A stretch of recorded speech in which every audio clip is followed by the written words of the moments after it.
60 plus awards, titles, 400 plus dance performance. Parents ಯಾವಾಗಲೂ support ಇರೋದ್ರಿಂದ school ಆದಮೇಲೆ ಡ್ಯಾನ್ಸ್ ಕ್ಲಾಸ್ ಅಂತೆ, ಡ್ರಾಯಿಂಗ್ ಕ್ಲಾಸ್ ಅಂತೆ, ಟ್ರೈನಿಂಗ್ಸ್ ಅಂತೆ, research, so many things. I love my childhood.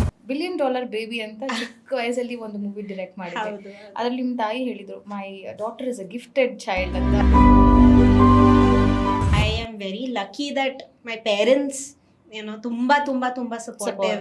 ನಾನೊಂದು picture ನೋಡಿದೆ, when I was going for your bio ನೋಡುವಾಗ Abdul Kalam sir ಜೊತೆ ನಿಮ್ಮೊಂದು ಫೋಟೋ ಇತ್ತು. ನಾನೊಂದು ಪೇಪರ್ ಪ್ರೆಸೆಂಟ್ ಮಾಡಿದ್ದೆ, future of humans on the planet Mars ಅಂತ. I was just 12 years old.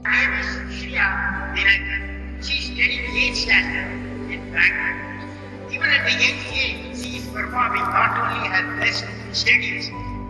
It was a goosebumps moment. ನೀವೊಂದು ಪೇಂಟಿಂಗ್ ಮಾಡ್ತೀರಾ, US ಅಲ್ಲಿ ಆ ಪೇಂಟಿಂಗ್ನ 48 lakh rupeesಗೆ ತಗೊಂತಾರೆ. ಫಸ್ಟ್ ಪ್ರೈಸ್ ಎವರ್ ಪೇಂಟಿಂಗ್ ಅಲ್ಲೇ ಬಂದಿತ್ತು. ತುಂಬ ಇಂಟ್ರೆಸ್ಟೆಡ್ ಚೈಲ್ಡ್, ಎಲ್ಲದರಲ್ಲೂ ನನಗೆ ಇಂಟ್ರೆಸ್ಟ್, ಎಲ್ಲ ಟ್ರೈ ಮಾಡಬೇಕು, ಅದು ಮಾಡಬೇಕು, ಇದು ಮಾಡಬೇಕು. ಸಡನ್ ಆಗಿ ವೈ ಇಂಟು ಮೆಡಿಕಲ್? ಗೈನಕಲ್ ಸೀಟ್ ಸಿಕ್ಕಿದಾಗ how was your parents reaction? 10 days after Papa passed away, I got the seat. Basic ಜಾಸ್ತಿ ಪರ್ಸೆಂಟೇಜಲ್ಲಿ ಬರ್ತಿರೋ ಪ್ರಾಬ್ಲಮ್ಸ್ಗಳು ಯಾವುದು, ಸ್ಪೆಷಲಿ ಫೀಮೇಲ್ ಕಡೆಯಿಂದ? PCOS, irregular cycles. PCODಗೂ ಮತ್ತು PCOCಗೂ ಇರೋ major difference? Multiple issues together at the same time. PCOD ಆಗಲಿ PCOS ಆಗಲಿ ಚೈಲ್ಡ್ಹುಡ್ಡಿಂದಾನೇ ಇರುತ್ತಾ ಅಥವಾ ನಾವು ಬೆಳೀತಾ ಅದು? ವೆರಿ ಚೈಲ್ಡ್ಹುಡ್ಡಿಂದ ಇರಬಹುದು, very rare scenario. Girl pregnancy ಆಗಿಲ್ಲ ಅಂದರೂ ಜನ ಬ್ಲೇಮ್ ಮಾಡ್ತಾರೆ.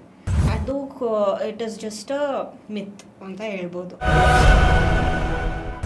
ಕೆಲವೊಂದು ಆ್ಯಪಲ್ ಸೈಡರ್ ವಿನೆಗರ್ ಅನ್ನೋ ಒಂದು ಕಾನ್ಸೆಪ್ಟ್ ಬಂದಿದೆ, ಅದನ್ನು ಹಾಕಿ ನೀರಲ್ಲಿ ಕೊಟ್ಬಿಟ್ರೆ ಆಟೋಮೆಟಿಕ್ 21 days ಕಮ್ಮಿ ಆಗ್ಬಿಡ್ತಾರೆ ಅಂತ. Social media is like it's powerful and it is very scary. ಈ ಮ್ಯಾರೇಜಸ್ ಲೇಟ್ ಆದರೆ ಬಯಾಲಜಿಕಲ್ ಪ್ರಾಬ್ಲಮ್ಸ್ ಬರುತ್ತೆ. 25 to 35. Okay, in fact the earlier the better. Okay, normally pregnancy ಲೇಡೀಸ್ಗಳು ನಿಮ್ಮ ಜೊತೆ ಬರ್ತಾರೆ ಡ್ಯೂ ಡೇಟ್ ಇರೋ ಟೈಮಲ್ಲಿ. ನೀವು ಯಾವ ಒಂದು ಸಿಚುಯೇಷನಲ್ಲಿ ನೀವು C-ಸೆಕ್ಷನ್ನ ಸಜೆಸ್ಟ್ ಮಾಡ್ತೀರಿ? ಯಾರು ಅನ್ನೆಸೆಸರಿ ಮಾಡೋಕ್ಕೆ ಹೋಗಲ್ಲ.